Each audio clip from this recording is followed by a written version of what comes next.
listening to the Christian Ghetto Podcast. Welcome, everyone, to another episode of the Christian Ghetto Podcast. I'm Kryptos, and I'm really excited today to have as my guest Athenian Stranger. Welcome, Athenian. Thank you so much for having me. This is a great honor. I really appreciate it. Well, I've been wanting to have you on for some time, but I wanted to, as we were saying prior to hitting the record button, I wanted to find a topic that was really worthy of the work that you've done in philosophy. And, my own personal journey in philosophy has led me through postmodernism, thankful to Gadamer. I emerged on the other side. The only way out is through. And one of the things that, if you really take Gadamer to heart, is you end up with a very different relationship with this concept of truth. And, that's fine when you're just one guy in your own shop and you're comfortable with a different relationship to the word truth. But then you dive into our Twitter sphere and you have all these guys where you have all this intellectual foment, and you have guys coming in from various spaces. We've got the regime and its propaganda, apparatus. And we have guys on our side who believe sort of that the battle with propaganda is a battle for the truth, and that we've got to, that if we can find the truth, this will, free us from the propaganda machine. And having done the philosophical research that I've done, understanding, what truth is and how hard it is to find it and so forth, that I've been trying to find a way to talk to people in a sense, about this concept of truth, and that it's maybe not as decisive a thing as you think it is. And I thought, who would be perfect to come on and have a chat with about this is Athenian Stranger. So here we are. And the example I use, and this is one that's come up, many times, or a number of times at least anyways, is, a news report will come out and you'll throw out some tweets and somebody said, well, that's not factually true what you said. And I'll say, well, as far as I'm concerned, it doesn't really matter, because what I said captures the essence of what's going on anyways, even if it's not factually true. So I'm just going to let it roll. And everybody gets all really exercised. And I said, well, what would be more important to you? Something that is factually true in the most minute detail, artistically, measurably true, but says absolutely nothing, means absolutely nothing, or something that gives the details a little bit of scope and does so in a manner with the details of the story in a manner that then helps explicate and show people the true heart, the meaning of what's going on. And in my mind, those are two very things. And in this sense, truth is something that is not always what people think it is. And I think in many ways, the ancients were more comfortable with this than we are. As I mentioned to in the notes beforehand, I think some of it has to do with the notion of writing and print, that once you fix something down on the page, that it takes a kind of, there's a verisimilitude with the printed word that then focuses people on a kind of exactness about representation and so forth. And truth is really found in exactness and precise measurements. And the ancients, when you have to hold ideas in your head and memory, your concept of the truth is very different. So with that, just kind of laying some of my jumbled thoughts on the matter around, I'm just going to maybe open up and think, where would you want to begin and where would you want to go with something like this, Athenian, this notion of truth, and how would you talk about it with people? Yeah, so this really is like ground zero for everything. That's what I think too. Yeah. Yeah, because for a whole host of reasons. On the one hand, we tend to take it for granted, and this is for a number of historical reasons, that there is this thing, objective truth. That's the phrase that you'll always hear. They say, well, it's objectively true. And most people don't realize that even just that word objective it's something very new under the sun. We get this, our understanding of it at least, from Kant. So we're talking the late 18th century.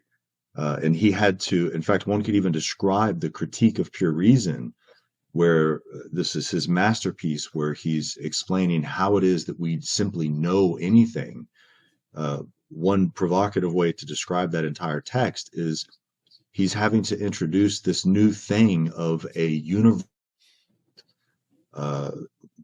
The German there is a Überhaupt Gegenstand.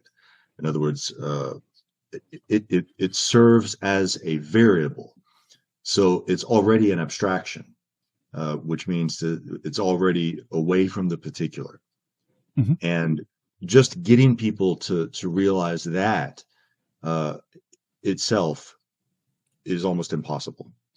Because we're all so used to saying that this exactly as you phrased it, they say, no, this is a fact. It is objectively true. In other words, there's the conflation that all these things are the same. And even that fact, or factum from the Latin, is something that's a little bit rather new. And the way I describe it to people is I say, well, think about, for instance, history. To say that something is a historical fact, that's more of a goal than something that's an object, right? I mean, because you've got the methods by which people use to determine these things. And so very often for someone to say that it is historically true or something like that, you have to begin to ask, well, what were the premises of the inquiry that led you to this? And so that's when it becomes philosophical. And trust me, I realize more than anybody else that people's eyes gloss over when they start to hear all this. Mm-hmm. But the point, though, is that you see immediately the great complexity of this thing that we call truth. I mean, it's more of a concept of how it is that things of the world, the phenomena of the world around us, gets into our minds or corresponds with our minds. And that, of course, is going to be, that's the famous phrase, and it's not a very good phrase because it's a poor translation of the Latin that gets used. But people say the correspondence theory of truth. In other words, something outside of the mind corresponds with what is inside of the mind, and that we call truth. And what you said about the ancients being able to live much more, the best way to phrase this is that Keats famously writes a letter to his brother, and he talks about Shakespeare and the ability to live with negative capability, which is to say, knowing that there's something, the suspension, the deliberate suspension of belief, which is not to say in the Cartesian sense of doubt everything and then only call what is true what you can reconstruct in your mind. That's not what's going on. With the ancients, what it centers around this thing that we know of as opinion. The word is doxa. And so you find this both in Plato and Aristotle everywhere. I mean, in all of the dialogues and all of the things that Aristotle writes, that you have, you begin inquiries into things you don't know by first asking, well, what are the opinions that people think about these things? In other words, what's the doxa? And then from there you say, well, is it correct or right opinion, right? And that's where we get the word orthodoxy. And then there's also good opinion, which is eudoxa. And you'll see both in Plato and Aristotle this kind of pivot going from orthodoxy, which is correct or right opinion, to good opinion. Now, the thing about it is, well, hold on a second. How can you even know if it is correct opinion or right opinion if you don't know what it is simply, right? In other words, what the truth of things are. How do you get there? And the tension that ends up being the problem or at least the philosophical richness to it, certainly from the ancient perspective. And just when I say ancient, I usually always just mean, and I have to say this because it really bothers some people. I'm just talking about those authors who have been most influential from classical Athens, which is to say Plato and Aristotle. Now, I absolutely recognize that there's much more to it than just those two, but they have defined these things for us in an influential way more than anything. But you see that the tension in this thing that we're going to call truth is that you have orthodoxy versus eudoxy. In other words, correct or right, which is to say true, and good opinion, right? So there seems to be this tension between the true and the good.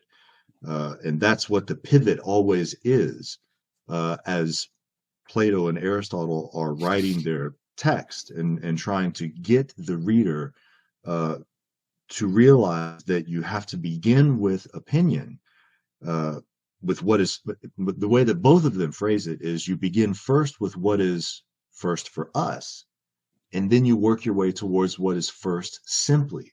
In other words, what we would then call true, first principles. And that's going to be this philosophical journey. Now, with both Plato and Aristotle, it's not at all what it is for us today. There is, and as you absolutely rightly point out, there's this obsession with, as I had sort of mentioned, objective truth or a fact, right? It's demonstrably true. For Plato and Aristotle, you see this especially that it's this thing we call logos, right? Reason, etc. It's multivalent. And what, for instance, Plato's Socrates does in the Republic is he presents it as a divided line. And for each section of approximating, getting closer and closer to first principles, in other words, the truth, that he explicitly attaches passions of the soul. So there's, in other words, levels of trust. The trust one has within the soul that corresponds to what we believe we know of the things in the world around us. And so there's always going to be that element of the soul that's in there, and the way in which that it trusts, right? The Greek word there is pistis. That's, by the way, that's how we're going to end up with this word epistemology. But there's this sort of trust with the way in which things outside of the mind correspond with, which is to say, conform with the mind itself. And wrapped up within that is the fact that they take it for granted that there is no separation, Cartesian separation, between the mind and the world. And what happens in modernity, particularly with Descartes, is he says, as a principle, this is Discourse on Method, as a fundamental principle, you begin by doubting everything. So what he's effectively done, and he becomes quite explicit about this, is that opinion, doxa, which is what the whole concept of truth was about for pre-moderns, is now become what we call prejudice, and it's to be gotten away. It is a bad thing. It's pejorative. And so we need certainty, what Kant's going to call apodictic certainty. In other words, it lacks, there's no doubt whatsoever about it. It is that precise. And it's that word precision that's everything, because that's going to be mathematics. This is certainly what Descartes introduces with the mathematization of nature. Kant is himself going to say that any understanding of this thing we call nature, physis, is going to be mathematical. And one has to understand that this is absolutely not the approach to knowledge, which is to say the truth of things, that we have in the pre-moderns. Aristotle is very, very explicit. He says the objects of inquiry have to, the precision with which we can know the objects of which we inquire into depends upon the kind of study that we're doing. So, for instance, ethics is not going to have the same kind of precision, in other words, the same kind of truth that mathematics would have. And that's the example that Aristotle himself uses. He says to expect the kind of precision of mathematics from a inquiry into ethics would be like expecting the vagary of ethics from a mathematician. It's like these are not the same. And so that's what ends up happening. Now, as you had mentioned with Gadamer, that's sort of the next level after we've gone from Kant, with the notion of the mathematization of nature and the belief that we can have certain knowledge. Yeah, the methodologically certain knowledge. That's the point. It's the methodological thing, and that's the whole point of what Descartes is doing with his discourse on method. We have to understand what method does, and Descartes is doing this deliberately, is he's democratizing science. In other words, he's democratizing truth, right? Because we have to understand science is just it's a transliteration in Latin from the Greek word of episteme, which again we get our word epistemology from. It just means knowledge. It's just a kind of knowledge. It's the kind of knowledge that has attached to it the ability to demonstrate. In other words, it's a body of knowledge which can be taught, something like that. And we have just become so obsessed with it, particularly with mathematics, because mathematics does in fact have a powerful ability to predict or to be reproducible.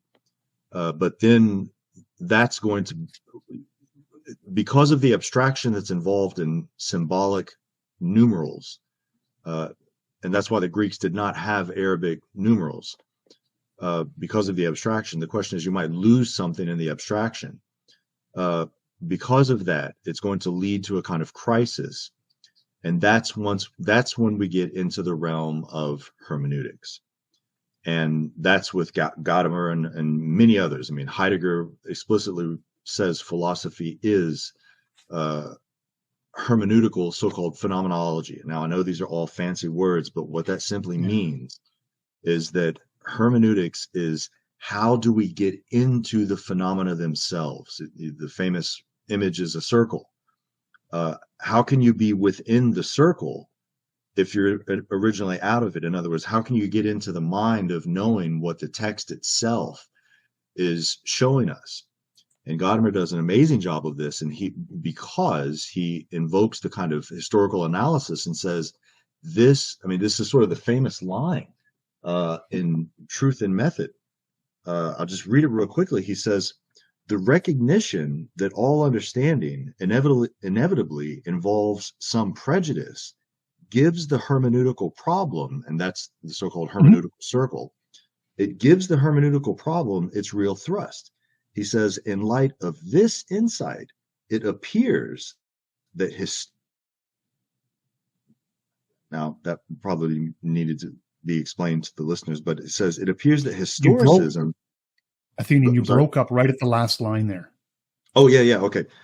He says, in light of this insight, it appears that historicism, despite its critique of rationalism and of natural law philosophy, is based on the modern Enlightenment and unwittingly shares its prejudices.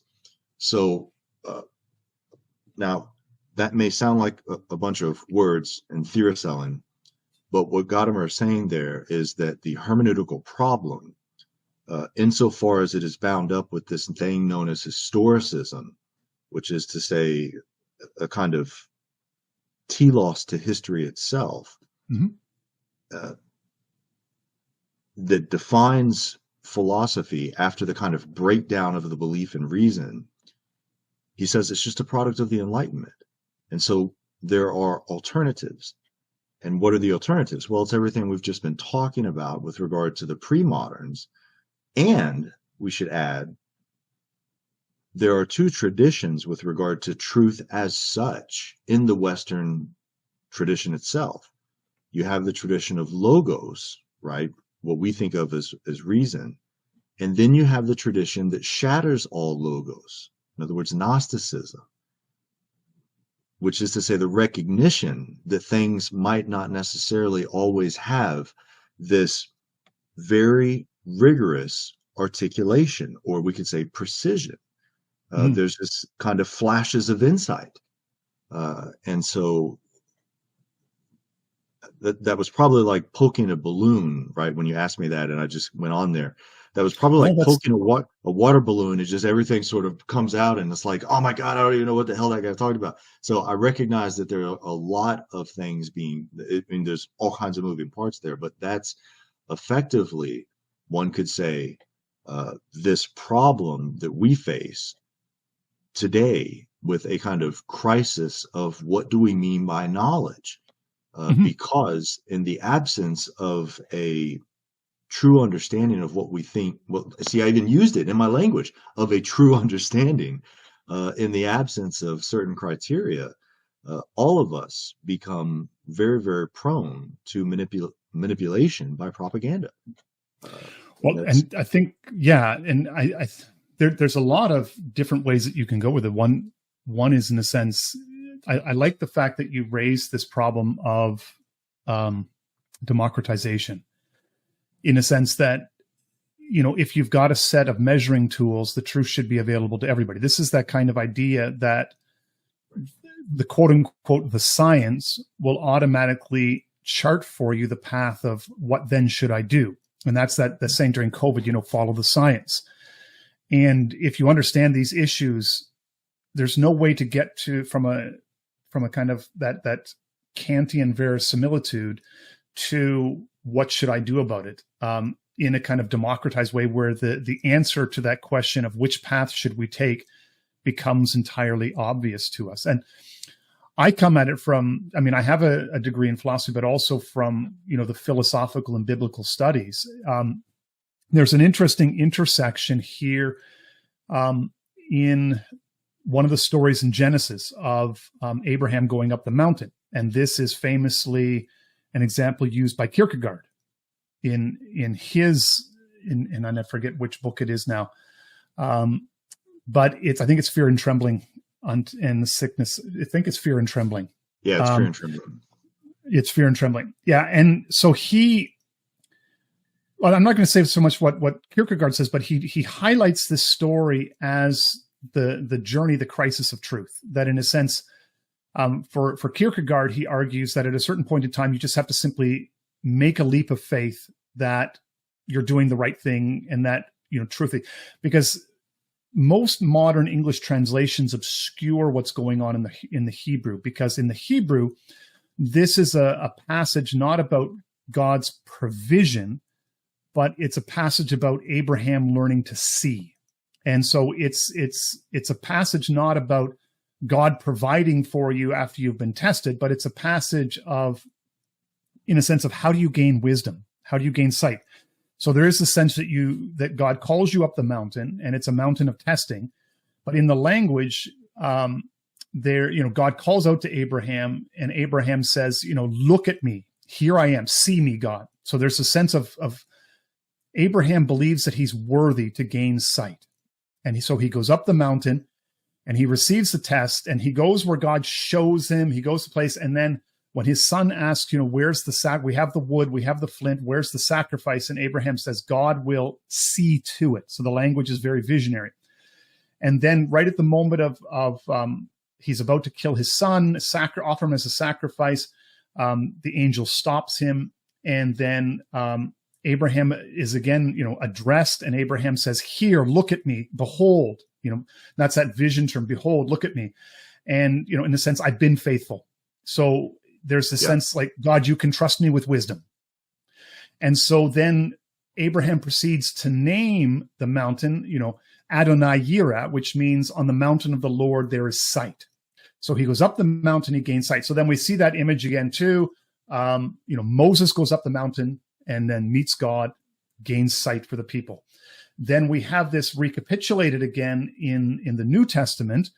The Johannine epistle, names Christ the Word, which is wisdom, and then there's this whole dialogue with Plato, or with Pilate, where Pilate, like, what is truth, right? And so there's the question there, and in this, Jesus himself identifies, I am the way, the truth, and the life. And people don't often think about, we think about this in modern terms, but what John is saying is that Jesus is the embodiment of wisdom, that wisdom resides in a person. And in this sense, it's almost, kind of peak hierarchy. It's sort of the anti of democratized thing.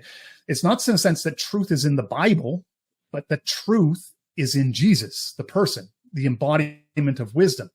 And so we see in Jesus' own journey, again, there's in the synoptics, he goes up the mountain, and on the mountain he's revealed, the light shines through, so the mountain of transfiguration.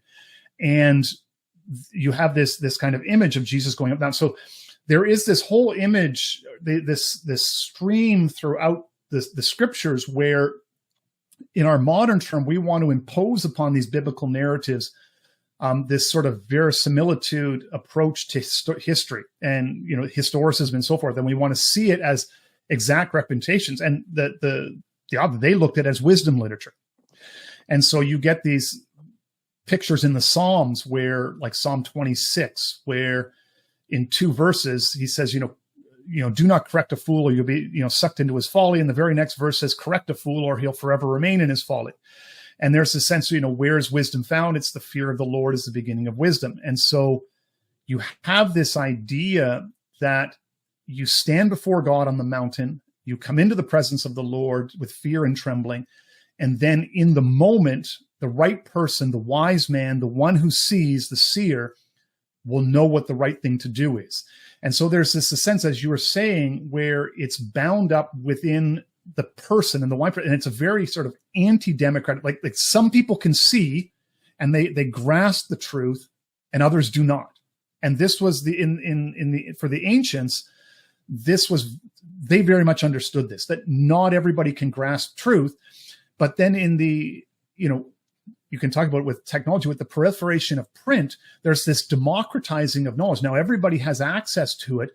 So there's this sense that, well, if we all have access to knowledge, we all must have access to truth. So how do we go about doing it? Well, we can do that through scientific verification, through the apprehension of facts. Well, this is a thing where, like a Lowell in propaganda notes, like, well, what is a fact?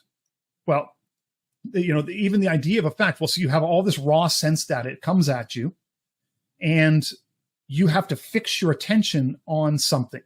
And once you fix your attention on something, everything else kind of falls away. So even this thing that you are labeling as a fact, event only occurs because you fixed your attention on it. And now you've ignored all of the rest of sensory data around there. So there's this sense of the knowing subject, even in the declaration of something as being a fact. This is where, postmodern critique of all of this modernist stuff just kind of completely breaks down. But then on the other side, we're still in a position where we're terrified of the person, and that's the democratizing. If we're terrified that somebody has wisdom and I do not, because that gives them a measure of authority that I don't have.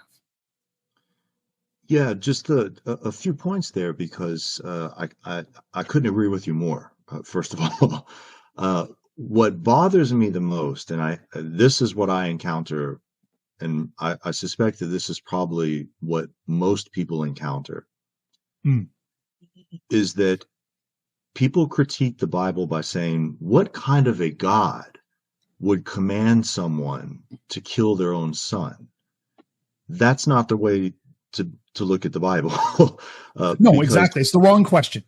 Exactly, because what I tell them is, I say, look, what you have to understand about the Bible is that, on the one hand, it is true. It doesn't present itself as something that has to live up to the bar of what we think of as science. That's not what it's doing. It's offering us an answer. It's not saying, hey, question me and I'll show you that I'm right. That's not the way it is. That's not divine revelation.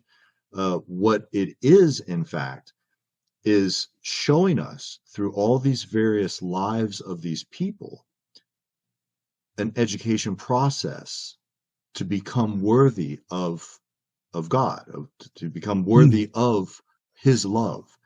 And so that speaks directly to sort of the hierarchy that you're talking about.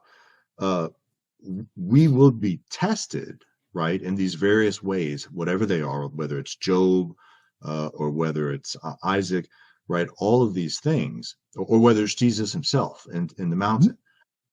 But the point that we're supposed to gather from these is that we learn through how they respond what is pleasing and what is displeasing to God. And that is how we model our lives, right? And that speaks directly to what you were saying with regard to wisdom begins in fear of the Lord. In other words, obedience. It is an education in Mhm. obedience. And that is what prepares us, right? That's what allows us to be open to uh, what we'd otherwise say is, like, for instance, the truth. Now, the way that Augustine phrases this, and he's the one who really kicks this whole thing off, at least in Christianity, uh, people might be familiar with the claim faith seeking understanding is crucial. Uh, it's mostly famous from St. Anselm, Mhm. uh, where he wants to provide proofs of God's existence through logic. Um, but he's really getting this from Augustine, because Augustine is the one who points this out. I think it might be in On Christian Doctrine, or it's in one of these places. But what he says is that, oh no, it is On Christian Doctrine, the way that I'm going to phrase it, because there are a number of iterations that it shows itself within Christian theology, beginning with Augustine. And what Mm. Augustine says is that unless you already love Jesus, right, unless you love the Lord, which is to say, unless you have fear of the wrath of a just God, which is a good thing, that's not a bad thing. He says, unless you have that, the Bible is going to be a closed book to you. So that's why you have the ordering of faith first, Mm. then seeking understanding. In other words, faith first, then possibly, not guaranteed, but possibly truth will be revealed to you. And And that's that's Kierkegaard's something. point in Fear and Trembling too. Exactly. That's the whole point of the leap, right? Uh, Yes. Kierkegaard is going to be getting an amount of this from an almost unknown thinker today, unfortunately, but it's Jacobi, or as we would say in English in our sort of parochialism, Jacobi, or something, right? Yeah. He's the one that now we're in the realm of the counter enlightenment, right? These are the Mhm. counter, they're going against these claims that, I mean, the Enlightenment should really just be understood as an unbridled intoxication with rigorous reason. And it turned, because I mean, this is where we get our word for progress. They, because of the power of mathematics, which is to say the power of precision with regard to the knowledge of things around us, man simply becomes intoxicated with it and just goes crazy. And with Descartes, for instance, and this is what I love about the democratization of science that we're really getting in Descartes' Discourse on Method. That's really the goal. It's not so much a method, but it's a political project. Uh, Mhm. Descartes opens the Discourse on Method by saying that, and this is a funny motif in the moderns, because not a single one of them believes it. They're writing with irony. And Descartes says, uh, he says, everyone everyone is a good judge of things because they believe they have good sense. And so, I mean, so well, okay then, right? Sure. All right. And that literally is the claim of sort of egalitarianism. And that's what Descartes is going to build his method on, is he's going to rely upon the vanity of man for all of us to believe that we have the good sense, the good enough sense to rise to the same level of knowledge as anybody else, right? We can all be experts. And the most shocking way, really heretical way that this manifests itself in the Discourse on Method, and this is what Husserl in a number of the early modern the early postmoderns are going to think and recognize, and beginning especially with Nietzsche, is people forget that with Descartes, because our default is to question everything, say, well, no, show me, demonstrate to me, right? I won't believe unless you can show me. In other words, we only take as truth that which can be constructed for us. And that word construction, that's the harbinger of modernity and postmodernity. And this is Kant's island of truth, right? We can only know what we can build. Vico is going to famously make a similar comment, but it's often attributed to Hobbes and to Vico. But then Kant is the one who institutionalizes it. But that's sort of a long segue to say that Descartes specifically says, I'm going to doubt everything because I don't know what's true. I could be, he calls it the evil demon, right? We could be, God could be an evil demon. And he says, that's also going to have to include religion. And he says, so what am I going to do in the meantime while I'm doubting everything and trying to find my way back by constructing it through my own reason? What am I going to do about living in the world, right? Because we as humans, I mean, life goes on. Mm-hmm. And he said, and so what Descartes does is he adopts, hilariously, what he calls a provisional morality.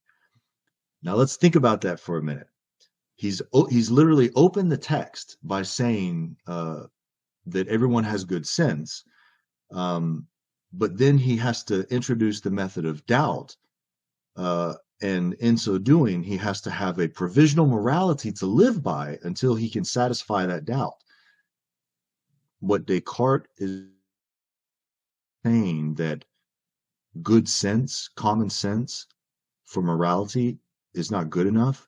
And so I'm going to replace it with scientific morality, methodological morality. That's how we end up in the world that we have. And another way to phrase that,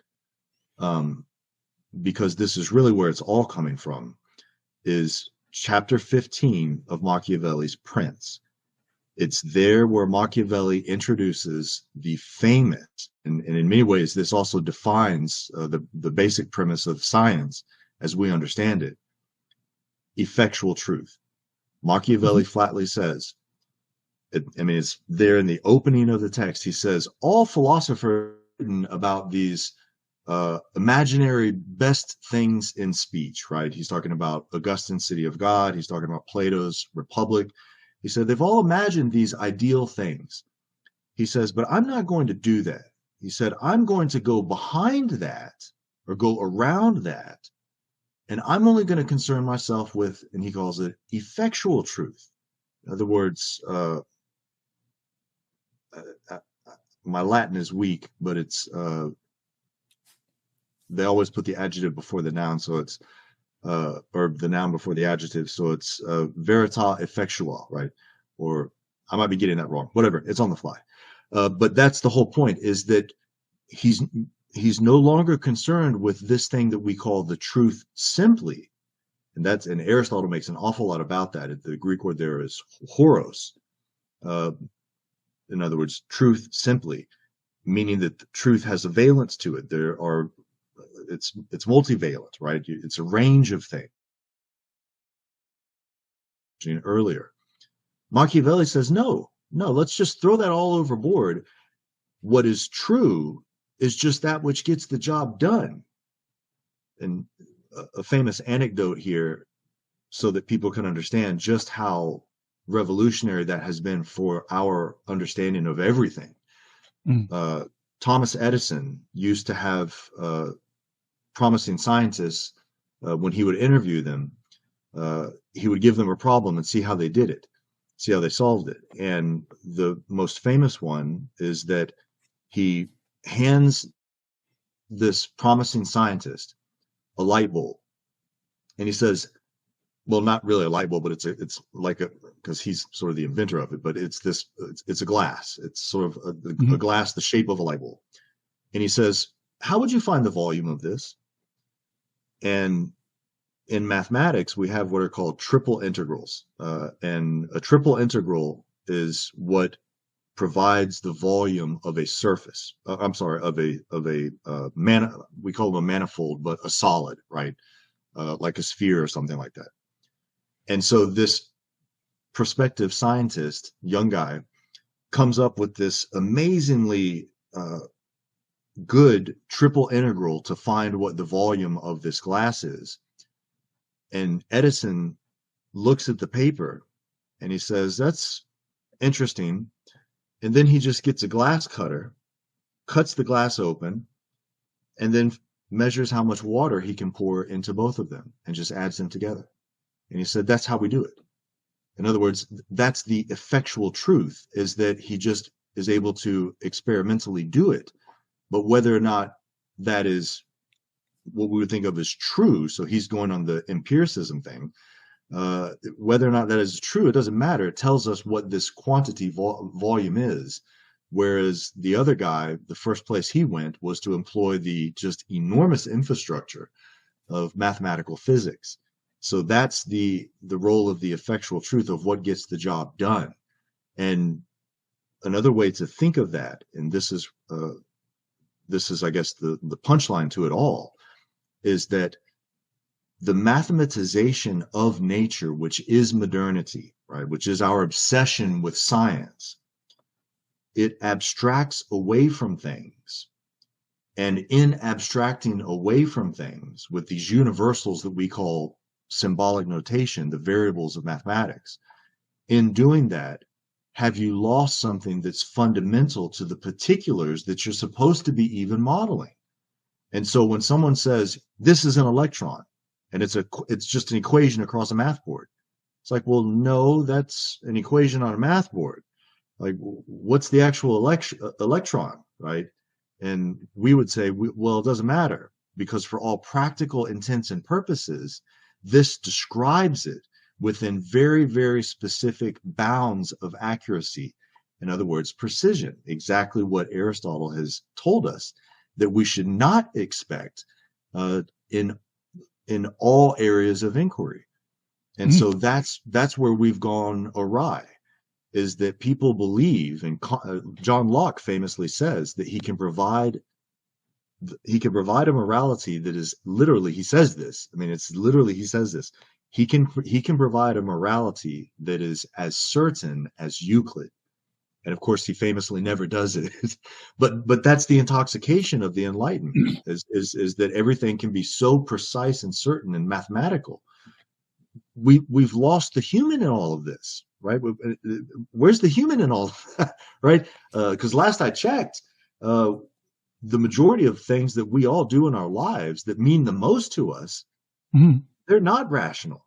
I mean, they're based on our passions, our loves, right? One loves one family, or one loves God because it's God. That's good enough, right? Well, I think and I think that this is one of the things that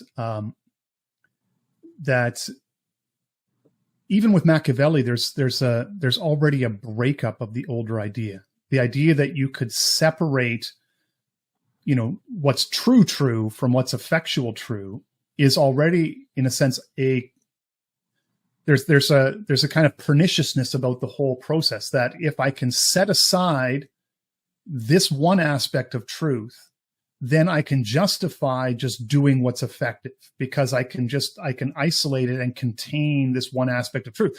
So then you have you have Edison with his, I'm just measuring it, I find the volume. You have the guy who's doing the advanced mathematics, and you have Locke who's saying, well, I can provide algorithmic morality, which of course this is the thing that Alistair McIntyre said they've never been able to do, and that's the big failure of the Enlightenment. It never happened. Right. But it seems to me that there is this sense that it's the breakup of all of these pieces that creates the problem, that the ancient was able to hold these various aspects together and to understand that there is in your mind, and this is where what creates the man of wisdom, is to able to balance within his mind the sense of what's right and what's moral, what's efficacious in this moment, and all of these different elements to say this is the right path. Because once you begin to break it up into pieces, everything gets problematic. Right. And what you said is so important, because think about this. In the separation of a kind of truth, right, and being satisfied with that, you said to be able to use it, to manipulate it, which is correct, but it's also the mastery and dominion over those things, right? That and so you see there the problem, because that's when we're in the realm now of either virtuous or unvirtuous behavior, right? And also hierarchy as well too. Exactly.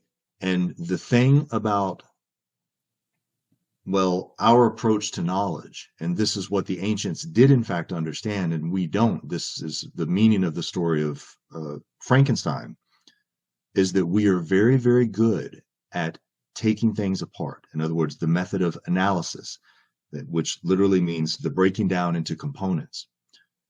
That's only part of science. That's only half of knowing something. The other half is knowing how to put the damn thing back together.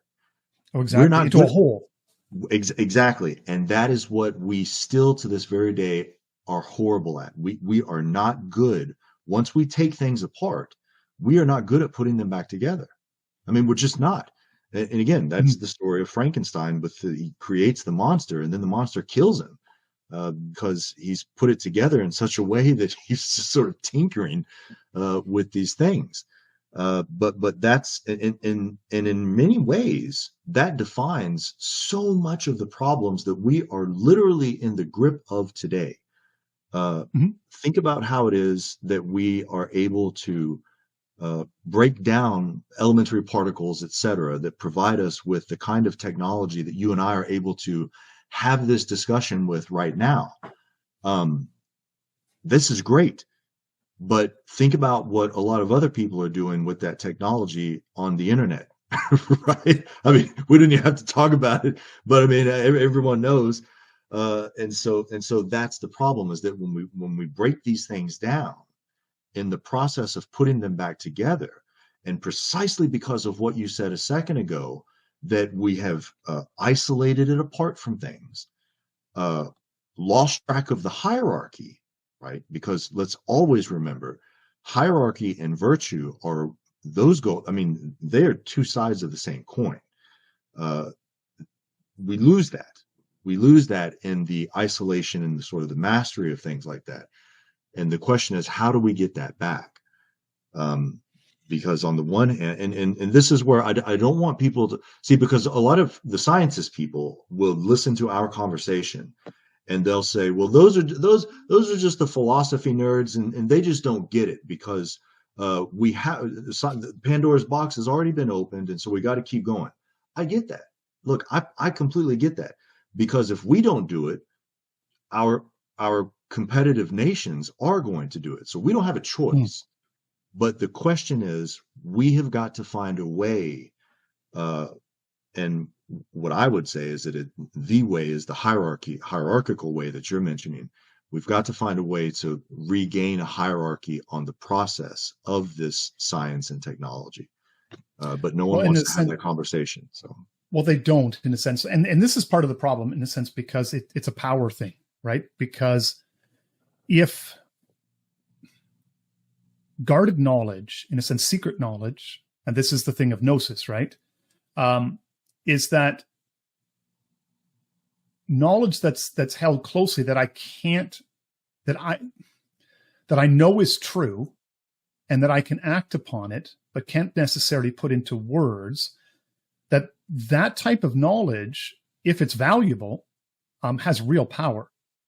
And so the part of the whole exercise of, the rise of the merchant classes and the Enlightenment and so forth was to, in many ways, they had to break that power in order to, in a sense, liberate themselves to be able to pursue these philosophical avenues, the new science, and also the new ways of making money. So this old type of power, and you can see this in other areas, like the way that, say, the guild process was attacked, right? In the merchant. So it's not just philosophy, but it's playing out also culturally that, you know, a guild where you have tightly held knowledge on how to make and produce things, so much so that in many ways you had to marry into the guilds so that somebody would trust you, that these guilds form, you know, so if we can break into the guilds, take their knowledge, break it down, abstract it, and turn it into a machine, then we can break their power, reduce costs, and make a bucket load of money out of doing that.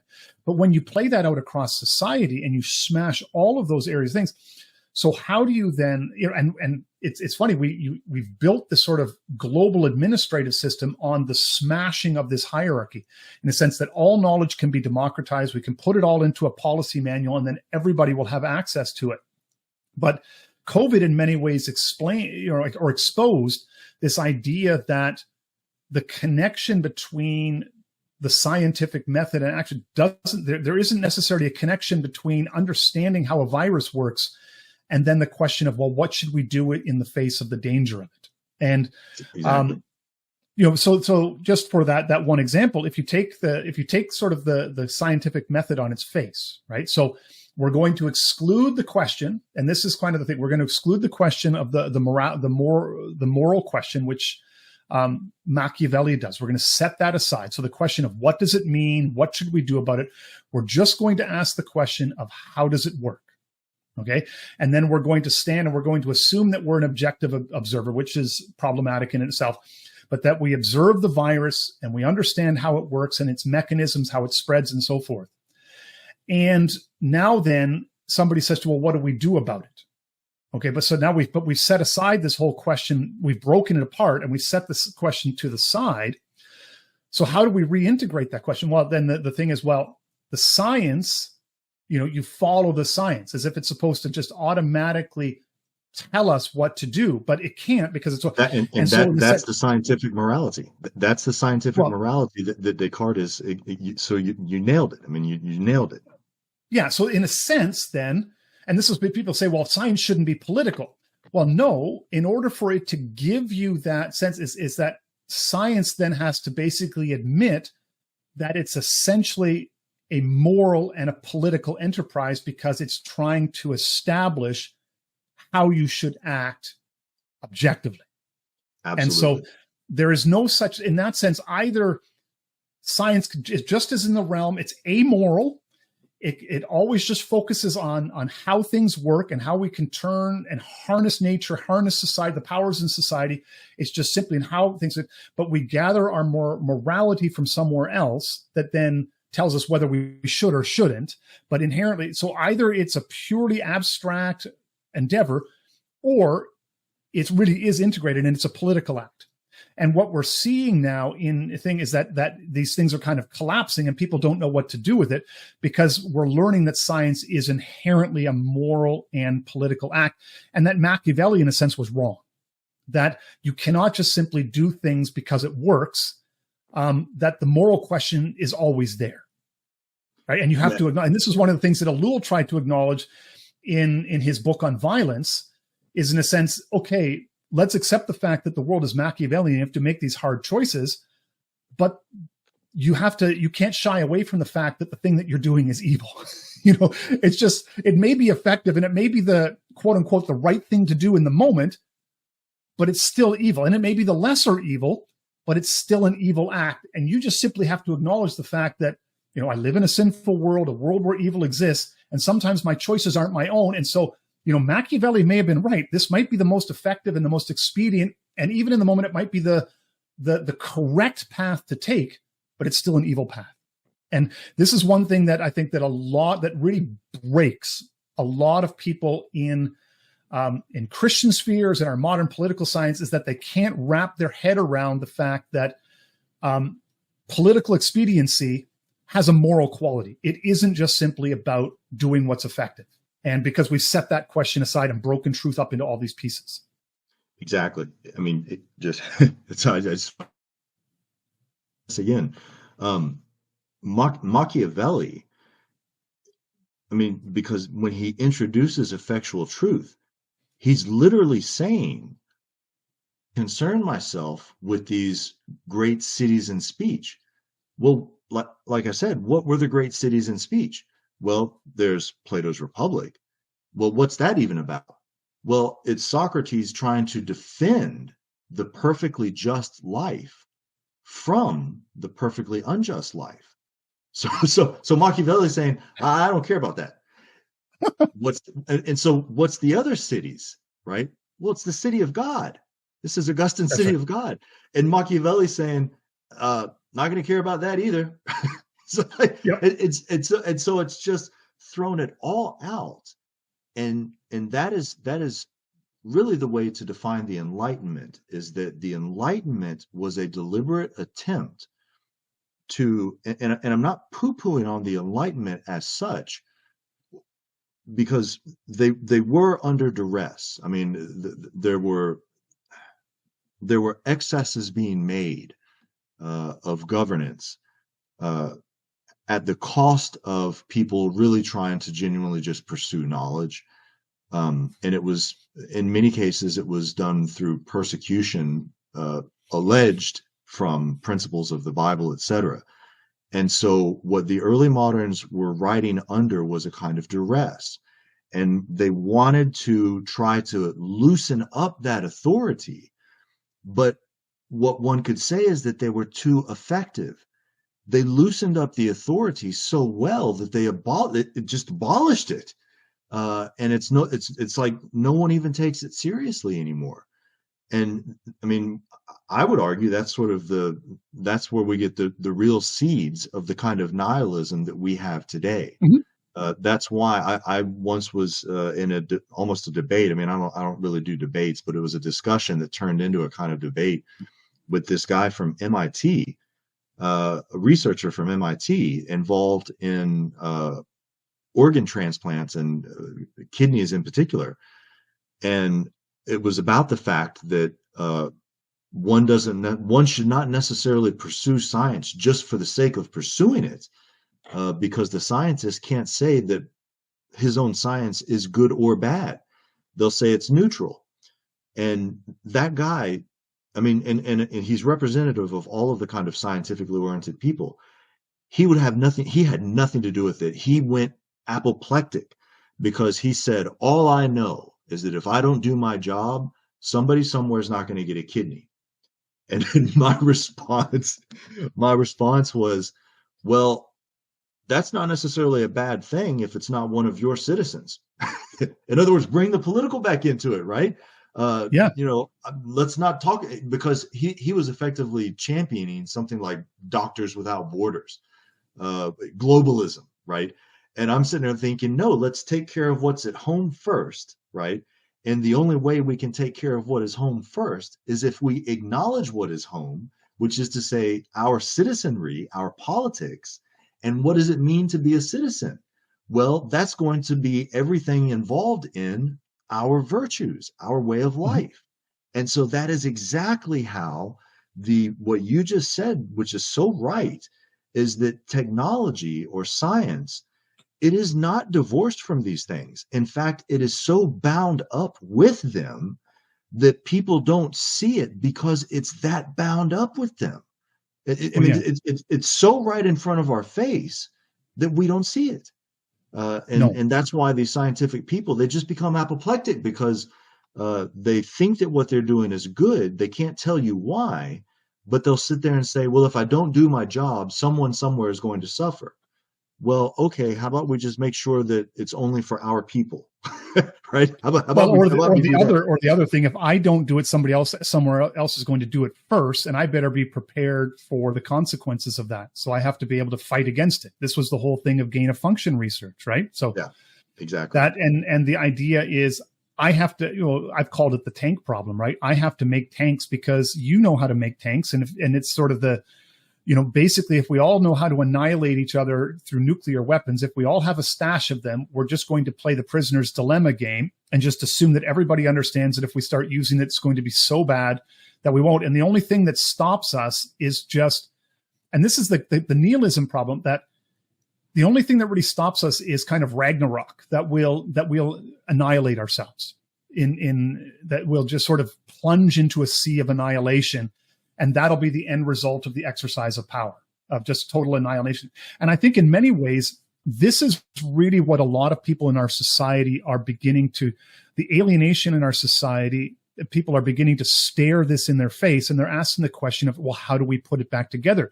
But all of the institutions that we have are based on this maximization of power. Like even our democratic institutions, this was something that Carl Schmitt observed, and then Jacques Ellul as well, is that this notion of the marketplace of ideas, right? So, and this is a very Enlightenment idea. We'll take all the ideas, get them out from underneath the authority of the church, and we'll let them play in the open arena. They'll bounce off each other, and they'll bounce, and then through this interaction of ideas, the truth will emerge, right? And we see people try to justify this. Well, this is how the internet works, right? We can see, propaganda comes out, and then right away, the guys on the internet, they jump on it and they fact check it all, and it's completely debunked within a few hours. This is the marketplace of ideas at work. And on the surface, it seems like a good idea, but when you really begin to examine it, you go philosophically to its core, in a sense of, you ask the question, well, how did we decide that the marketplace of ideas is the best way to determine truth? And this is the thing that Schmitt says, it's an ontological decision that you've just simply made. It's an a priori that you've made before you even start the discussion. So you've you've not subjected the idea of the marketplace of ideas to the marketplace of ideas. And you never can. It can't be done. And the ancients, again, they understood this, right? But the whole thing is that once you begin to play this out, well, what is it that determines truth? Well, winning determines truth. This is that Machiavellian question. So if we're in the marketplace of ideas, the idea that gains ascendancy as truth is the idea that wins, right? Well, what if then we apply and we think, well, if winning equals truth, maybe we can juice the process so the idea that we want to have wins. Right. So if winning is truth, then in a sense, if I'm trying to manipulate the process, then power ultimately becomes truth. And that's really where you end up with postmodernism. Power becomes truth. And that's really what and that's the reality. And this is, you come to the question of Gadamer and the hermeneutical question.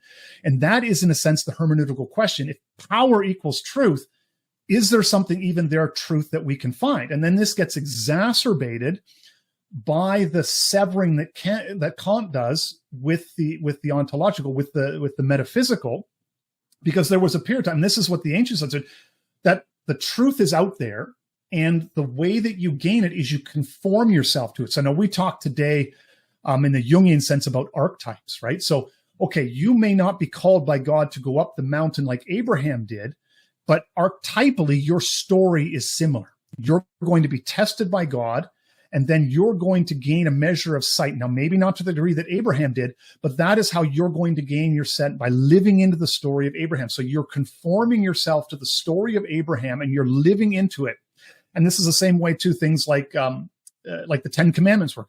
So you gain wisdom by conforming yourself to the law of God, by through this obedience. So in a sense, Kant severs that, and now there's no connection to the metaphysical. You lose, and the truth is all broken apart.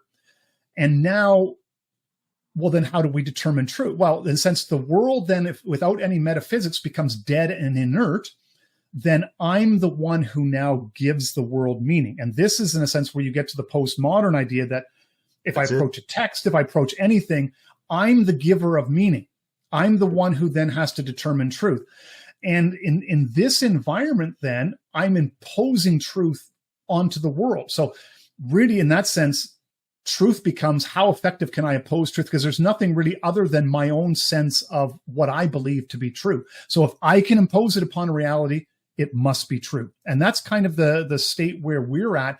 And that's, in a sense, you get this conflict. So how do you then find, well, and in this sense, anyone who then says, I'm an authority on the subject, I'm plugged into the metaphysical, this is something that Del Noce notes, automatically we assume that to be, like, in a sense, a bad type of authoritarian. You're trying to impose through power your truth onto me, and that's an evil thing to do. So in some sense, you almost make the getting at truth to be an impossibility. And what we're saying is that, no, the ancients actually understood this far better than we do. And that, to a certain sense, and that you're basically working it backwards. You're almost, in a sense, trying to deny any valiance to reality at all. All that exists, and that's really where postmodernism gets its juice, and in the sense that in Marx and all the rest is that, I simply just impose my will upon, and Nietzsche as well too. I'm the Superman. I impose my will upon reality, and that becomes truth. Look, what you just said is so important. I keep saying this. No, that's fine, and that's just one of the reasons why I wanted to have this conversation, because I knew that you and I think very well, very very similar on this. I would hate for your listeners to think that these guys are just, they're sitting around slapping each other on the back, but then I would just add, you've been such an amazing friend to me, and we are of like mind on these things. So two things. Just think about the word enlightenment. It is an expansion, right? In other words, it's enlightening, right? So it has to be good, right? It has to be good because it reveals so much more. But what it has opposed to done, the Dark Ages. Exactly. And what it has done is exactly what we were talking about previously with the democratization of science. What you have, what we could otherwise refer to as the democratization of science, is the elimination or the denial, really, of natural hierarchies.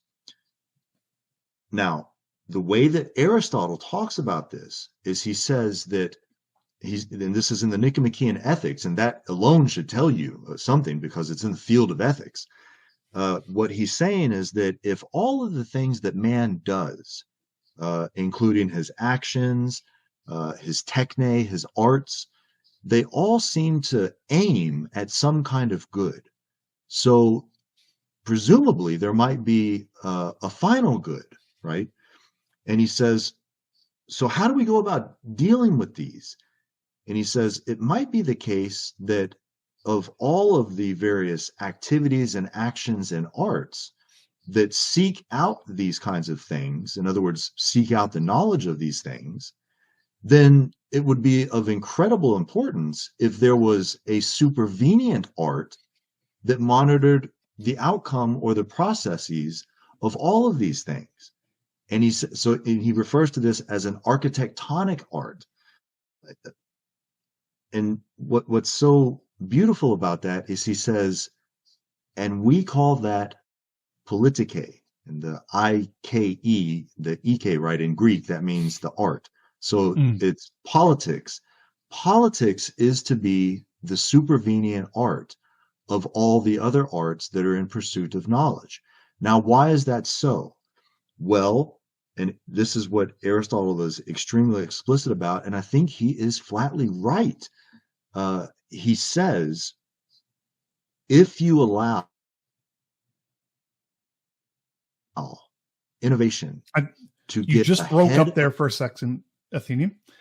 Oh, okay, yeah. So, if you allow what Aristotle says is, if you allow the arts and innovation to get ahead of what is already legislated by the law, at least on a public level, then the law loses its force. And that's where we're at today, right? The unbounded power. Exactly. And so exactly what you were saying, where everyone determines individually what they're going to say is the good or the bad. In other words, every individual person is going to stamp upon what they create as either good or evil. This image that we have that we call the Enlightenment as this radical expansion turns out, in fact, to be a radical contraction. And so a dimming of the horizon, radically dimming of the horizon, because there's no natural hierarchy associated with keeping it all from spiraling into this chaos. And that's what Aristotle, in the Ethics of all places, that's why he ends with a discussion of law, because he says law is going to be that which determines the kinds of friendships, and the highest kinds of friendships, by the way, issue in people of like-mindedness, that have a kind of thoughtfulness or contemplativeness, whose highest manifestation itself is philosophy. But he says law is going to be that which makes those things even possible.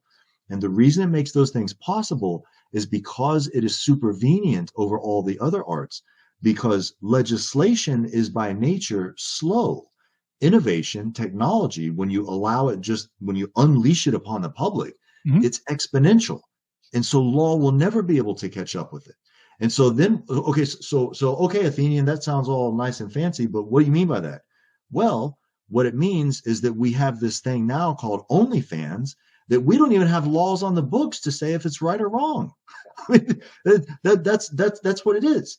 And so the way to bring this back into order, I don't like to be a black pill person about this, because look, let's be honest, the situation is bad. And just like those conversations that you and I try to have with like the scientists who will not have anything to do with it. They're like, well, all I know is that blah, blah, blah, blah, blah, because they're already under the influence of these Enlightenment ideals of, just humanitarianism and stuff like that. In other words, no such thing as your people, right? No such thing as reserving your expertise for the preservation of your own country, right? They won't have those conversations. But the way to fix that, if people seriously wanted to, would be to have the conversations that you and I are having here about what exactly is the true historical account of this rise of what we think of as science and its activity of discerning the truth, and how is it, as we've been discussing, that it is in fact of necessity a political activity. Truth is in fact political. And so this nonsense that we hear sometimes with, like, I won't name names, but when people say facts don't care about your feelings, well, facts are in fact very caring of politics. And your feelings, in some sense, are the, once you understand observation, your feelings really are the facts. Absolutely. I mean, what is it in the soul that guides the person who's doing the innovation? Well, it's his love. The things that you look at and observe. Yeah. Exactly. It caught my attention, and I laid my eyes upon it, and it becomes a fact as a result of that. Only because of my attention, and I found it curious, and my curiosity made the fact what it was. Exactly. And so the cure for this, and there is a cure. I mean, hell, it's in Plato, it's in Aristotle, and not just them. I mean, I specialize in them, but there are so many other pre-moderns and even many moderns, because I don't want to generalize too much, but even the counter-enlightenment, they've told us how to fix this. The fact is that you don't let experts, scientific experts, continue to have this incestuous relationship with politics. What you need instead are true statesmen who have an understanding of the morality that could come tumbling out of these Pandora's boxes that we call the research institution. And they need to start having, the statesmen need to start having teeth in their ability to rein these things in, which is to say, enough of this nonsense about having foreign students come to our best universities only to learn from the best in the world and then just take it back home to their country. Enough of that. Let's focus on our people, on our home. Let's take care of this first. And we can only do that if we have genuinely noble or virtuous statesmen. Now, how do we get that? Well, that becomes the question of education, and that's where I would. I don't even want to talk about that, because that's where I would be so blackpilling your listeners would be like, my God, it's over, or something like that. So, well, and really in our age though too, that at a certain point in time, it's either going to come, even if it comes through social case, it's going to come through an imposition of order from somewhere. And this is really what Schmidt noted, is that that legislation can only carry you so far. And this was the thing that Dostoevsky noted with in Notes from Underground, and his example of the Crystal Palace, that you can build, and he talked about it in terms of human disobedience, that you may tell me that 2 + 2 = 4, but there it is standing on the road, arms akimbo. 2 + 2 = 5 is a very fine thing. And that's almost word for word how he says it. And that, for me, when I first heard that was, I remember, just eye-opening, that there's this sense that you almost have to defy the mathematics just by your will to be free in some sense. But there is a sense, and I think this is the thing that, like, I think for the audience, we tend to say, like, when Aristotle is talking about law, he's not talking about laws that are, it's not like a policy manual. When Aristotle's talking about law there, he's talking about the law that lives within the political community. And so we would talk about that more as the living culture of the community binds all of these forces like economics and techne and all of these things to itself to restrain them and bind them within. And this is the thing that, in a sense, the biblical idea is the very much the same way, that all of these things are bounded. And that's like Adam and Eve, right? The fundamental choice. Are you going to refuse to know something because God says that that's bounded knowledge? And the Enlightenment says that, no, we must know this. And Aristotle will say, well, no, the community has determined that knowledge, or God has revealed it through the prophet, that this knowledge is bounded, and we shouldn't know these things. And that's a good thing for us not to know them. And this is that sense of, and that's the disconnect too. That's yes. Trying to explain that to people, that knowledge is, this is what Machiavelli talks about with regard to what he says are armed prophets and unarmed prophets. What kind of prophets or founders is what he means are better? Prophets with armory or prophets without armory? Well, the question then is, well, hold on a second. What do we mean by armory? And what Machiavelli is getting at is that knowledge is even more of a powerful weapon than physical weaponry when you truly understand it. And that means, again, we keep coming back to this, there has to be natural hierarchies, or not that there has to be, but there are. And we have to have a recognition of natural hierarchies. Who is it that merits access to the knowledge? Try to explain that to anyone today, especially when everyone is talking about is universal free education for life. It's just a non-starter, and that's what has to be fixed. And not everyone should read Plato. Just exactly. And I'm always the first person to say that the great books are not for everyone. They absolutely are not. But for the ones that they are for, that's who you want reading them. Right, because they can end up being the unarmed prophets who can really affect change. That's why. And here's the thing that's sort of dangerous to say in our Christian community, but in a properly ordered community with natural hierarchies and proper personal and spiritual formation, there may be even a case to say that not everyone should be reading the scriptures either. And let's take away the may that you said. It is the case that not everyone should be reading the scriptures. And I know many will bristle at that idea, but until you wrap your head around that, you're not going to be able to properly grasp what is meant by true hierarchy again. Because you can't do both at the same time. Because the true hierarchy means that there is somebody in your community. Now, he may not be a Moses or on the level of Plato or Aristotle, but there is somebody in your community who has natural hierarchy in the moment where you go to them and say, teach us, and ask the question, what should we do?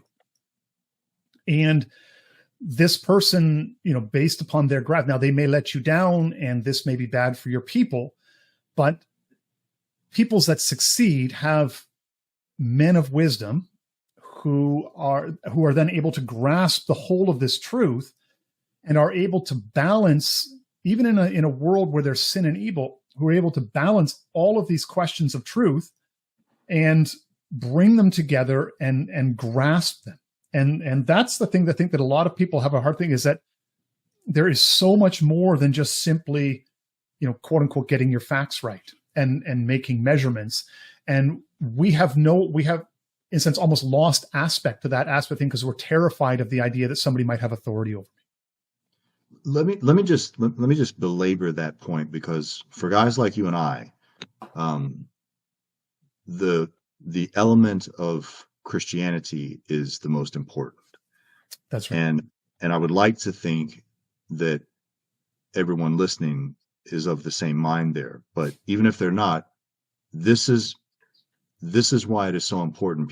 People will probably be bristling or whatever hearing that we just said, and I emphasized, not everyone should be reading the Bible. Let me rephrase that in how it shows itself in the world around us. And I mean, almost everyone I know says this. They say, I don't have to go to church because I have a personal relationship with God. So I don't need to go on Sunday. I can I'll stay at home and read my Bible, maybe like, Tuesday afternoon or something like that. That is not Christianity. I like to remind people, I say, well, what's the longest book in the Bible? What of divine revelation seemed to be so important that it required the most being said about it? And it's the book of Psalms. Does one sing alone, or does one sing in community? Right. And that's that. I mean, and that's even if one sets aside the fact that it specifically said that you gather together in community, right? But that's how it has shown itself. And once you are in that realm of saying that, I don't have to go to church because I have a personal relationship with God, you are on that precipice, my friend, of slipping directly into and away. Well, first of all, away from a serious understanding of your piety. Certainly, you've fallen away from your people, right? Your community, your Christian community, but you're also very prone to just fall away entirely from the seriousness that the living of your Christianity should be in your life. And that, I think, is just about the most important element of all of this, because that is the question of the hierarchy, right? The person who says that they don't need to go to church because they have their own relationship with God, et cetera, that's just a fancy way of saying, I'm not going to submit to hierarchy. That's really all it is. I mean, that's it. Well, and I think, there may be a proviso on this, because the master student, the teacher disciple relationship is inherently hierarchical. So a lot of times today we want to democratize the spiritual life by having accountability groups where everybody's on the same level and we hold each other accountable. Reading the scriptures are good, and I would say you should do that, but you shouldn't do it on your own, because then again, you are not the center of you're not the determinant of truth. Because remember, as we've been talking about, the truth, for whatever it is out there in its totality, and we conform ourselves to it. So you're not the determinant of truth. So if you're going to read the scriptures, you really should do it in a relationship where you're sharing what you're reading with, in a sense, in that master disciple type of relationship, where you have a spiritual teacher who then you can go to and said, teacher, I read this and this week. And then you can dialogue with the teacher, and then the teacher can then offer correction. He can offer insight. He can help you to see clearly. And he could then sometimes say, that's a hard piece. Just don't worry about it, brother. You'll be fine. Right. And you don't need to struggle about that. And those are the kind of things that in our world, everybody has their quote unquote their own Bible, and and they're reading it themselves, but they're reading it without any kind of hierarchical relationship. And so they're assuming themselves the posture of somebody who, like Abraham, who's gone up the mountain and who has seen God and been seen by God, and can thus now have their own sight in order to read scripture. But that's a big assumption to make. Let me just sort of wrap this part up with something that I love to jokingly say whenever I refer to particularly powerful lines, I love to say it's going to blow your hair off. So get ready. You're going to look like me pretty soon with no hair. But in both Plato and Aristotle, it's in the Athenian stranger. That's sort of where I get my name from.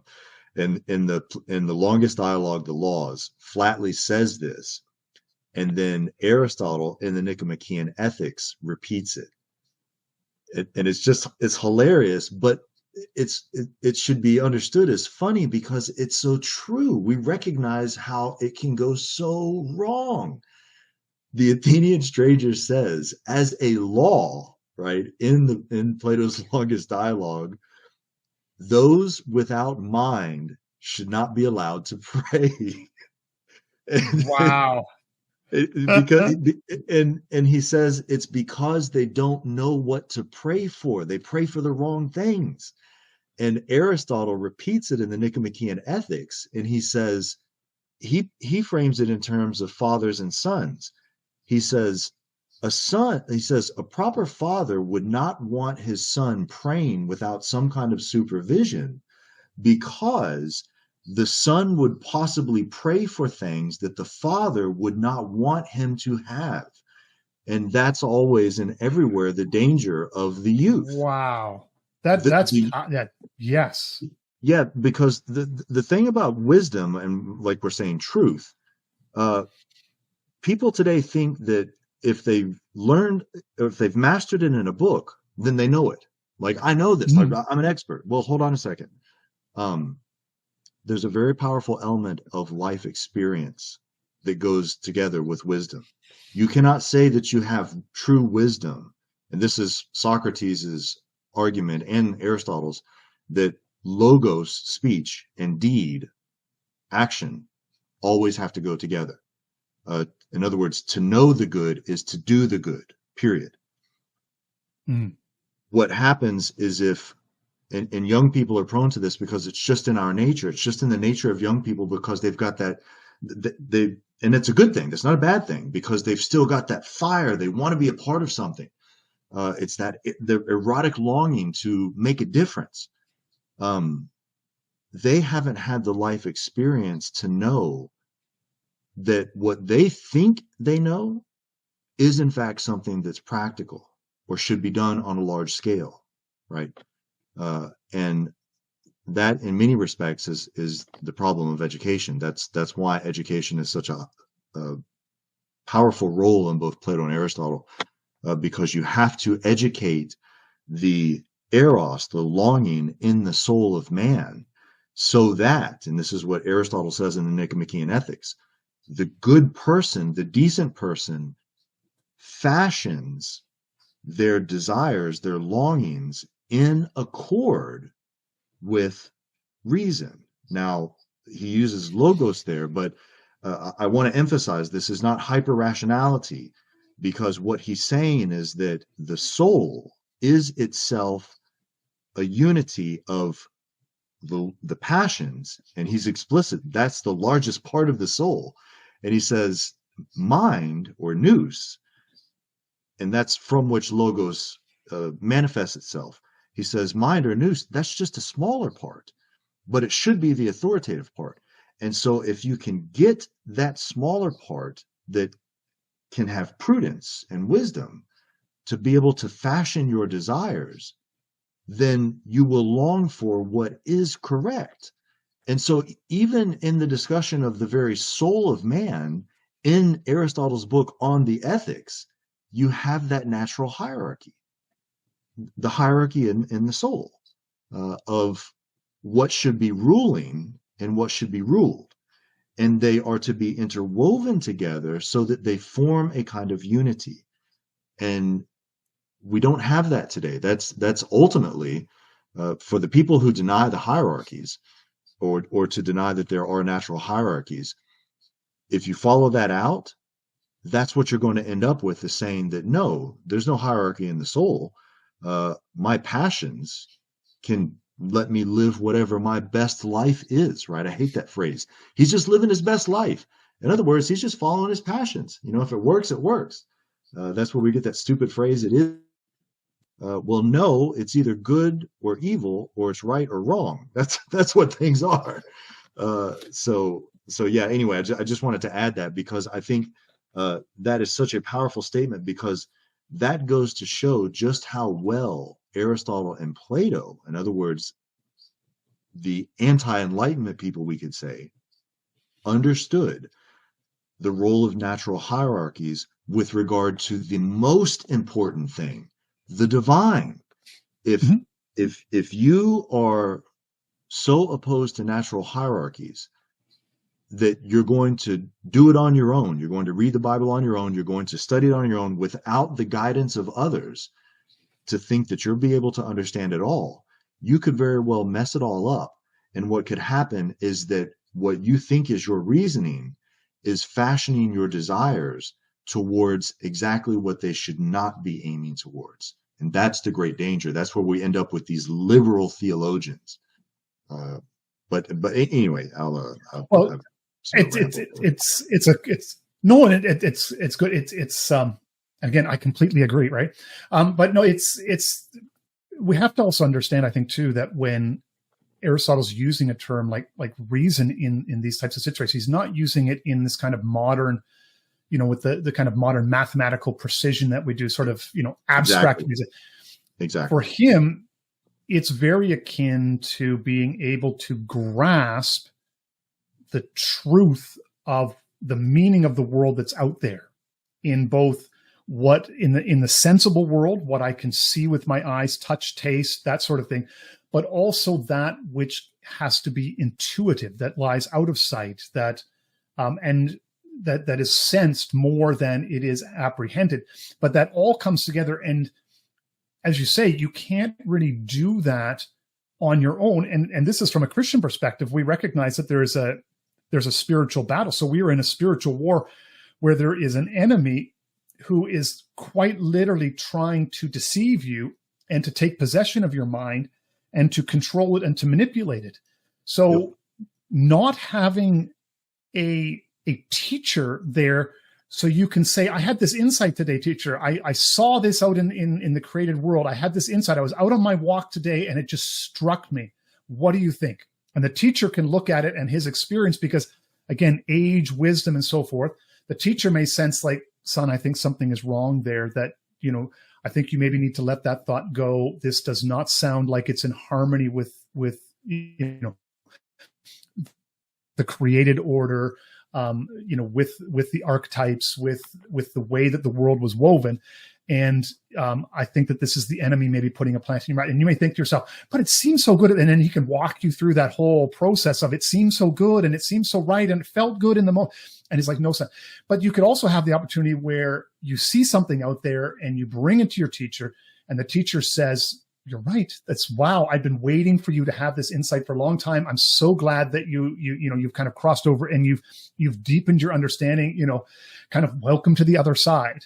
And that's a crucial point. Yeah, that's a crucial point that we have not yet emphasized. And I'm so glad you brought that up, because at the same time that there is the humbling of oneself, and that's what people don't like. People bristle at the idea that they would have to humble themselves to the possibility that someone might be more knowledgeable than them and they can learn from them. But the upshot to that is that you gain the respect and the honor of that person. And when they recognize that you are worthy of their honor, that's when the real bond, the real power behind the sort of master student or the apprentice, etc., that's when it becomes life-changing, because that's the kind of fuel that will continue that person for possibly a lifetime. That's why teachers are so influential.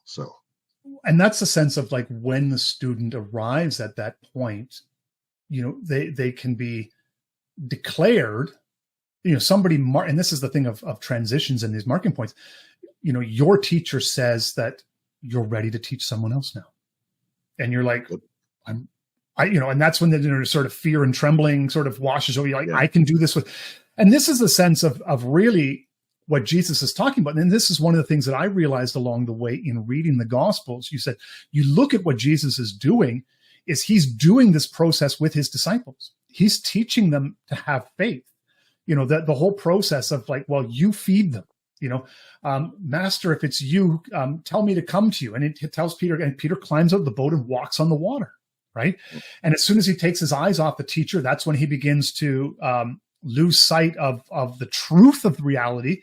And again, that's another thing of like, okay, what do you believe? Do you believe the winds and the wave, or do you believe the reality that's there in Jesus? And this, and the sense of who you are and what you see in Christ, or do you believe the wind and the waves? And Peter realized he could walk on water as long as he correctly saw reality. And and Jesus was teaching them these things, like, I sent you out and I saw lightning fall from heaven, right? Or Satan cast down like lightning from heaven. And so at the end of the book, he doesn't say go out and fill churches or go out and get the numbers in for the annual church budget.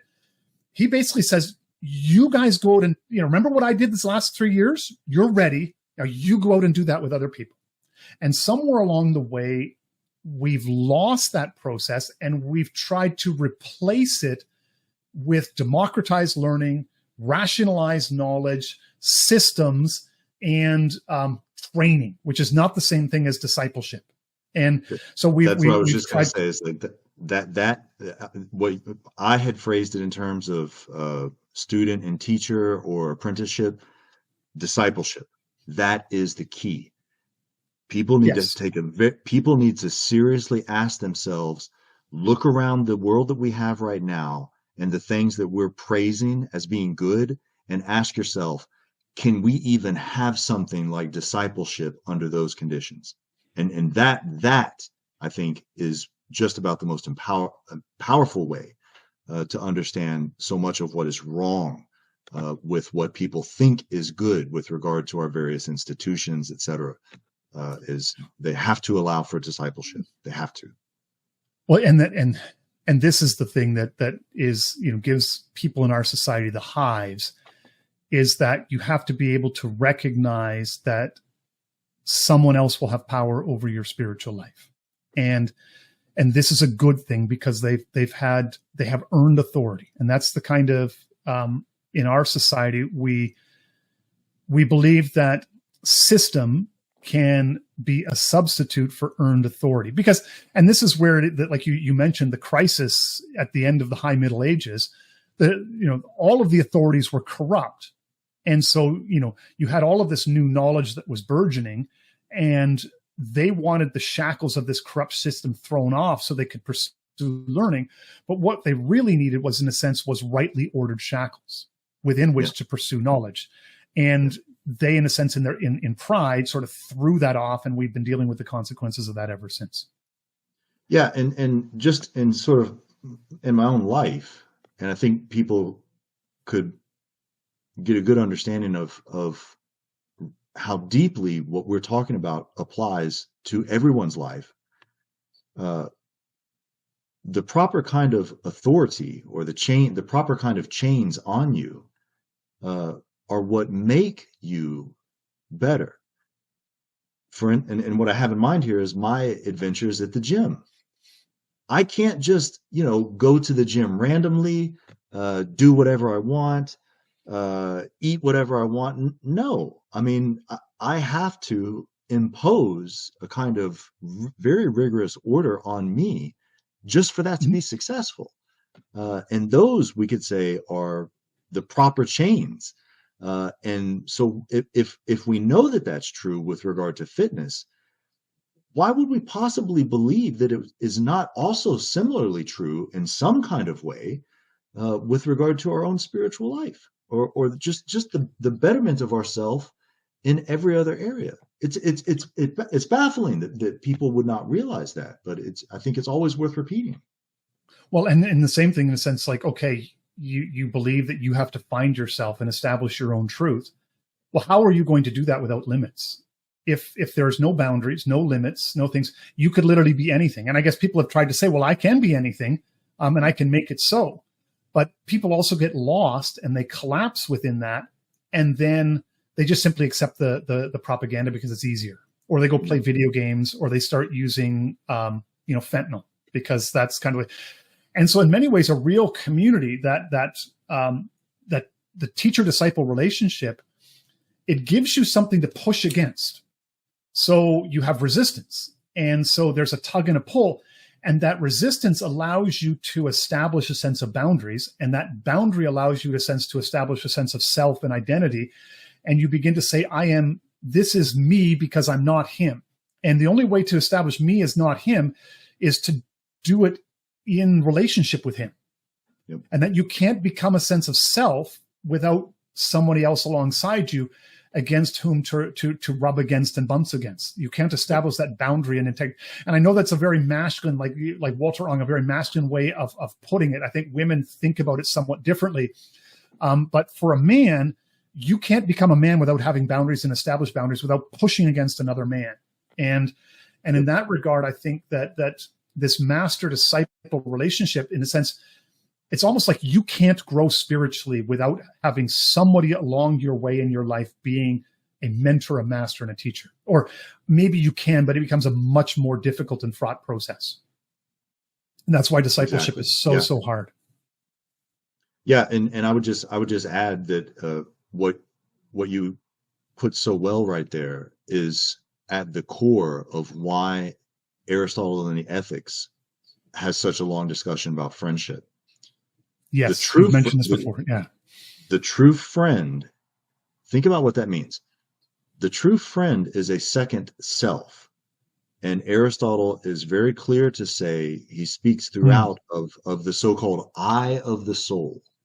So if the true friend is a second self, then the true friend has his eye of the soul, and together if it's a friendship in the good, which for Aristotle is the only true kind of friendship, then the eye of the soul of the other person can see the things about you that your eyes cannot see, and you become better together because of that. That's the pushing against and the wrestling with that you're talking about. That's the teaching in humility to say, oh my God, I know I'm a good person, but I didn't realize that about me that needs to be corrected. Thank you, friend, for bringing that to my attention, because now I'm only going to get better, right? And that's what's needed. I mean, and we could say what I'm suggesting here is that's inherently the aspect of discipleship that is so absolutely invaluable, that's needed. So. Well, and that in a sense, and this is, I think, the thing that people fail to understand. We're talking, to bring it back to this idea of the truth, is that the idea that you could pursue the truth on your own is just laughable. Daniel Goleman wrote a book, Vital Lies, or what is it? Simple Truth, Vital Lies, Simple Truth, something like that. And they've actually done, studies. Science has its value. They've actually done studies in the ways that pre-consciously your mind will filter out stuff, and you will look at things, not look at things. You'll see things, not things, and you're not even conscious of it. And now, if you're not conscious of the things that you're filtering out, how do you ever expect to, in a postmodern way, to get in touch with your prejudices? You can't even do that. And you can't know yourself enough to know. And if you can't know yourself, how are you ever going to ever grasp the truth or trust the fact that you're grasping it together? So the only way to grasp truth is to do it in community. And the funny thing is, and this is where in many ways, because we mirror the divine image, this idea that there's a portion of ourself that's uniquely ours that can't be put into any other form that is in a sense shared. So what is one thing that we share is language, right? So there's a portion of ourself that can't be put in. This was what Doiverd, was marked in his aspects, that there's these aspects of ourselves that we integrate them, but they have a unique thing all unto themselves. And so in our spiritual sense, there's this core of our personhood that is something uniquely to us that cannot even be put into language, but yet it can be seen and met. And so there's that sense where you have that intuitive grasp where I'm with you. We put our arms each other around. We're brothers, and I don't have to finish your sentences. You don't have to I don't have to finish mine, because we've got that intuitive grasp of that sense. And I think in our society, there's that hunger for people to be known by somebody else. And this is really the danger of alienation, is it says, well, no, you can do it all on your own. You can pursue truth. You can make truth. And you really can't. You need somebody to know you in a way that can't be put into words before you can even hope to grasp a truth that can't be put into words. Yep. And in the same sense, you're trying to meet God in the same way. Because there's something essential about God that cannot be contained within anything. And that's where, in a sense, God is beyond knowing, because knowledge implies that we put it into words. And so God can be met but not known. And that's, in a sense, I think, one of the key insights of the Orthodox tradition, that we at times, especially since the Enlightenment, we have lost that sense that, no, everything should be rationally explicable. We should be able to explain and detail everything. And the ancients knew that you simply just can't. And that's the foundation of friendship. And it's also the foundation of the spiritual life, that there's just an essential core of a person that can simply be met and known, but not explained. Talk to them. Yeah. And just to end it like on this, this is the whole point of the difference between, in political philosophy, you have written law, and then you have unwritten law. And it turns out that unwritten law is far more powerful than written law. And much more important. Exactly, because without the unwritten law, which we would otherwise think of as something like common law or something like that. Or custom. Exactly. That is the element in which everyone lives. We just know these things, right? And to have to put them into words, right? It's sort of like trying to explain a joke. It's almost like, well, that's not any funny anymore, right? Or it's not funny or something like that. And so the aspect of that which is ineffable, or it doesn't even have to be ineffable. It's something that just doesn't have to be spoken because it's known. The power of that is what we call tradition. That is what makes a people a people. That is their way, right? That in other words, we don't do that here. What? So you don't have to you don't offer argumentation for why you don't do that here. You just say, we don't do that here, man. Take that somewhere else. Like that's not us, right? And that is healthy. That is absolutely healthy. And in fact, it is unhealthy when people feel like in their own home, which is to say in their own nation, that they have to walk around explaining their ways to their own people. I mean, for God's sake, right? Well, and this is the thing, if we think that we're embodied finite beings, right, that live in community, people have to understand that not only is it just custom and law that exist in there, but truth itself lives in that space within a community. In a sense, these are the things that we as a people know. And these are the truths that we hold self-evident, right? So you can try to put it into words, but for the most part, unless it exists there intuitively in the community grasp. So there is this sense that truth both lives within you, but it's also out there in the culture, in the things that everybody knows about the world and reality. Now, we could then try to break it down scientifically and say, well, does this people's group of truth, does it cohere to, but that's not how it works. Right. That's not how humans live. That's right. Science. Which is a whole different thing. And it doesn't make the science, like science is in some sense less true. And this is, I think, the thing that the Enlightenment, because it's disembodied, and the idea to make it disembodied and to sort of be everywhere true all the time and everything. First of all, it's an impossibility that can't be instantiated. You're making a false claim about your declarative statements that can't be asserted and justified because, well, language and like words and their meanings are completely separate. But unless that statement lives within a particular culture and has meaning that is picked up, that everybody understands intuitively what that means, the words are in a sense nonsense. The word you use there is crucial. It has to live. In other words, Within the that community. it lives within, it is living, right? That is what we do on an everyday basis, is we are living it, right? We're not, and so that's what is so important about understanding that logos, or reason, and I don't mean that in the scientific sense at all, but I mean it in the multivalent way that certainly Plato and Aristotle understood it as. That's why it has to match up with actions, because then that's what gives it the life, right? That's right. Is when it is, or to put it in the other way, the way that I was phrasing it before, the kind of psychology is that the logos, or the gnosis, whichever way you want to describe it, has to fashion your passions, your desires. And when that happens, it's precisely, I mean, it's the passions that we really mean when we speak about the body. So that's the mind-body or the soul-body connection. And so when they fashion them that way, your actions will of necessity be what they are. And so it's alive. It's the community. That is the culture. That is the community. Well, and I think here's a way to sort of maybe bring in our modern affected people back into it. So within the Christian church, because there's going to be many who are sort of like, well, what do you mean that like our Christian truths are universal? They're true everywhere. No, because we come back to that sense, I believe so that I might understand. So there is the sense, well, we as a Christian church might argue that we have the truth. Let's put that into capital words, right? Capital letters.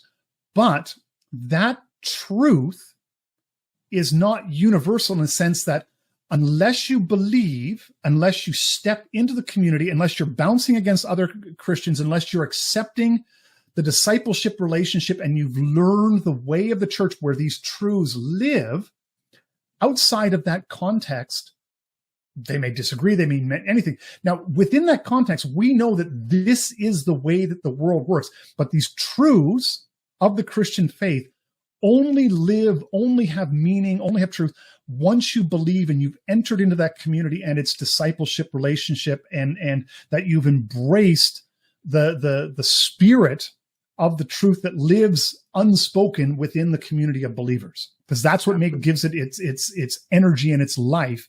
And that's really, in a sense, and I know people get squeamish because we've been told by the Enlightenment folks that that's not what truth is, but that's always been what truth is.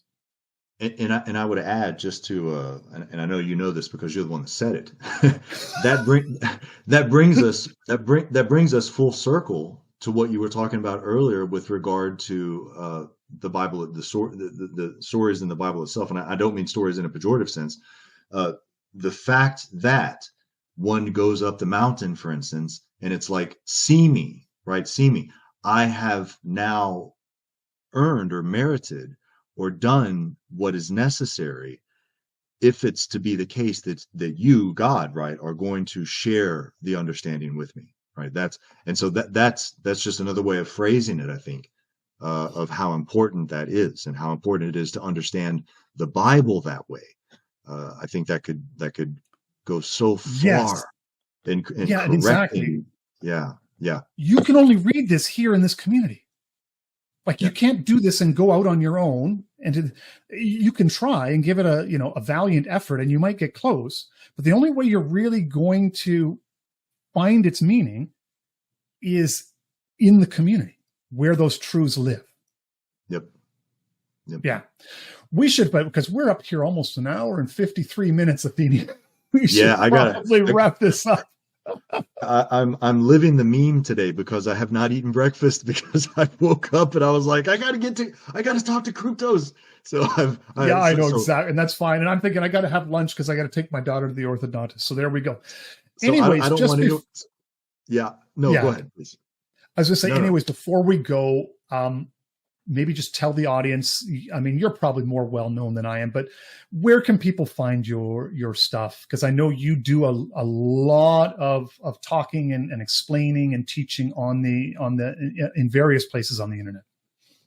Yeah, so I am I exist on Twitter, and for the longest time, I did lots of spaces where all me and my friends do. I have a small group of friends there, and we just provide the highest level of education that is not encumbered by all of the political nonsense that's going on in universities today. We read directly, or I read at least, directly from the texts, and I explain them as I go along. Now, I don't do that as much because what I've decided is that people have been so, it has warmed my heart so much that people find it helpful of what I do in offering this, that I've created my own website. It's athenscorner.com. And what I do now, instead of, I'll still do spaces every now and then. But what I do now is I don't want to call it a podcast because that's not what it is. It's more like a lecture course. And so if people think that I do a good job of explaining these kinds of topics and they want to learn more about it, that's what I offer. And so the best place to find me, to find all of my stuff, is at athenscorner.com. I offer it for as absolutely cheap as possible. It's like $8 a month. And I'm such a horrible salesman because I want to give it away for free, but in order for me to even be able to have the time to do that, I mean, I have to be able to pay the lights, to pay the bills. Exactly. But I put a number of free versions of these things on Spotify and Apple Podcast. It's just under Athens Corner, and that's where you'll find all my stuff. So.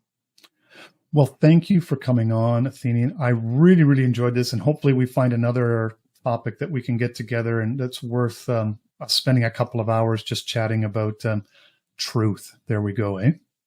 Yeah, this was great. I mean, I could talk with you about this for the rest of the day. I mean, just. Oh yeah, sure. I mean, both of us, we're just too many rabbit holes. Yep. Very good. Thank you again, and all the best on the rest of your day. All right. You too, brother.